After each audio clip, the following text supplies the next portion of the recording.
श्री विष्णु पुराण 11वां अध्याय। ध्रुव का वनगमन और मरीचि आदि ऋषियों से भेंट।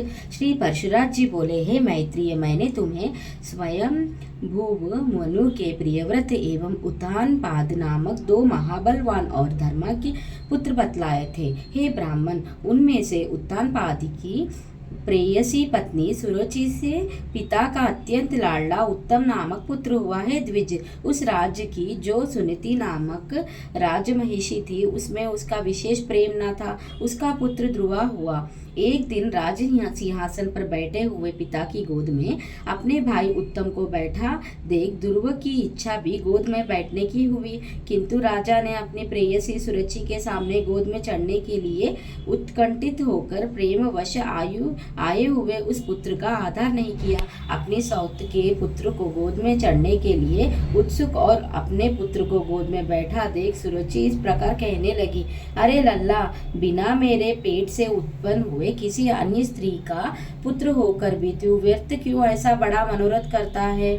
तू अविवेक है, इसीलिए ऐसे अलभ्य उत्तम वास्तु की इच्छा करता है। यह ठीक है कि तू भी इन्हीं राजा का पुत्र है, तथापि मैंने तो तुझे अपने गर्भ में धारण नहीं किया। समस्त चक्रवर्ती राजाओं का आश्रय रूप यह राज सिंहासन तो मेरे ही पुत्र के योग्य है। तू व्यर्थ क्यों अपने चित्त को संताप देता है? मेरे पुत्र के समान तुझे वृत्ता ही यहाँ ऊंचा मनोरथ क्यों होता है?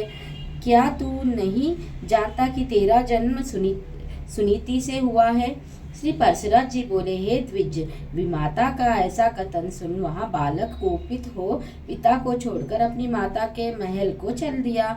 हे मैत्रेय, जिसके ओष्ठ कुछ कुछ कांप रहे थे, ऐसे अपने पुत्र को क्रोध युक्त देख सुनीति ने उसे गोद में बिठाकर पूछा, बेटा, तेरे क्रोध का क्या कारण है? तेरा किसने आदर नहीं किया? तेरा अपराध करके कौन तेरे पिताजी का अपमान करने वाला चला है? श्री परशुराज जी बोले, ऐसा पूछने पर ध्रुव ने अपनी माता से वे सब बातें कह दी जो अति गर्विली सुरुचि ने उससे पिता के सामने कही थी। अपने पुत्र के सिसक कर ऐसा कहने पर दुखी सुनीता ने किंचित और दीर्घ निश्वास के कारण मलिनयन होकर कहा। सुनीति बोली, बेटा, सुरुचि ने ठीक ही कहा है, अवश्य ही तू मंदभाग्य है वत्स। पुण्यवानों से उनके विपक्षी ऐसा नहीं कह सकते।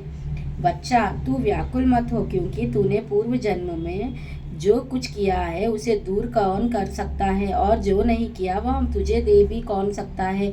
इसीलिए तुझे उसके वाक्यों से खेद नहीं करना चाहिए। हे वत्स, जिसका पुण्य होता है उसी को राजसन, राजछत्र तथा उत्तम घोड़े और हाथी आदि मिलते हैं। ऐसा जानकर तू शांत हो जा। अन्य जन्मों में किए हुए पुण्य क्रम के कारण ही सुरुचि में राजा की सुरुचि है, और पुण्यहीन होने से ही मुझ जैसी स्त्री केवल भार्या ही कही जाती है। उसी प्रकार उसका पुत्र उत्तम भी बड़ा पुण्य संपन्न है, और मेरा पुत्र तो दूर मेरे समान ही अल्प पुण्यवान है। तथापि बेटा, तुझे दुखी नहीं होना चाहिए, क्योंकि जिस मनुष्य का जितना मिलता है वह अपनी ही पूंजी में मगन रहता है। और यदि सुरुचि के वाक्यों से तुझे अत्यंत दुख ही हुआ है तो सर्व फलदायक पुण्य के संग्रह करने का प्रयत्न कर।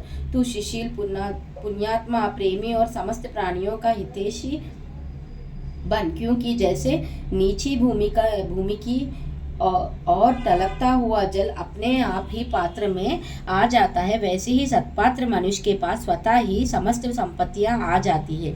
ध्रुव बोला, माताजी, तुमने मेरे चित्ता को शांत करने के लिए जो वचन कहे हैं वे दुर्वाक्यों बिंदु हुए मेरे हृदय में तनिक भी नहीं ठहरते। इसीलिए मैं तो अब वही प्रयत्न करूंगा जिससे संपूर्ण लोक से आदरणीय सर्वश्रेष्ठ पादु को प्राप्त कर सकूं।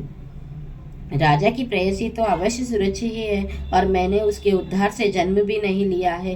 तथापि हे माता, अपने गर्भ में बड़े हुए मेरा प्रभाव भी तुम देखना। उत्तम, जिसको उसने अपने गर्भ में धारण किया है, मेरा भाई ही है। पिता का दिया हुआ राजसन वही प्राप्त करे, भगवान करे ऐसा ही हो। माताजी, मैं किसी दूसरे के दिए हुए पद का इच्छुक नहीं हूँ। मैं तो अपने पुरुषार्थ ही उस पद की इच्छा करता हूँ जिसको पिताजी ने भी नहीं प्राप्त किया है। श्री परशुराज जी बोले, माता से इस प्रकार कहा ध्रुव उसके महल से निकल पड़ा और फिर नगर से बाहर आकर बाहरी उपवन में पहुंचा। वहां ध्रुव ने पहले से ही आए हुए 7 मुनीश्वरों को कृष्ण मृग चर्मक बिछनों से युक्त आसनों पर बैठे देखा। उस राजकुमार ने उन सबको प्रणाम कर अति नम्रता और समुचित अभिवादन पूर्वक उनसे कहा। ध्रुव ने कहा, हे महात्माओं, मुझे आप सुनीति से उत्पन्न हुआ राजा उत्तान पादक पुत्र जाने में आत्मागलिनिक कारण आपके निकट आया हूँ। ऋषि बोले, राजकुमार, अभी तो तू 4-5 वर्ष का ही बालक है।